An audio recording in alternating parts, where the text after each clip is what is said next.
का रे तो फिर आगे ले। हाँ तो भाई बड़ी बेदीन आदमी बाड़े थे, ना लोग के पिए देता रे आ ना जिए देता रे। अरे ते चाहत का बड़े ये हमरा नहीं के बुझात हैं, पूरा मूड के सत्यानाश कर देले। आ तोर बंदूक अभी कमजोर बा, तोरा से लहंगा में फायर ना होई, जाके चिरई मार जो है। जौना से चिड़िया मरे लेना वही बंदूक से कुत्ता भी मरेला, बुझाइल। जोधार। हाँ भाई। लागत आई धर्मेंद्र के पिक्चर बड़ी ज्यादा देखेला। हाँ भाई। सवेरे कहत रहो कुत्ते मैं तेरा खून पी जाऊंगा।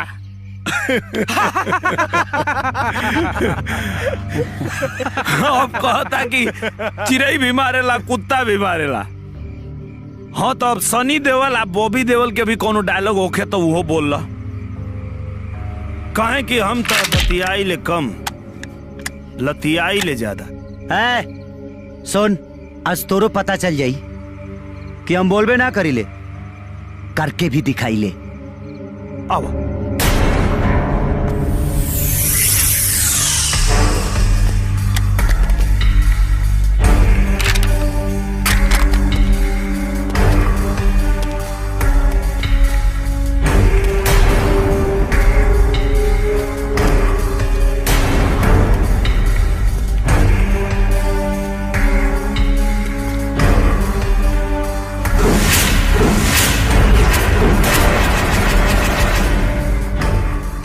का भाई जोश ठंडा हो गई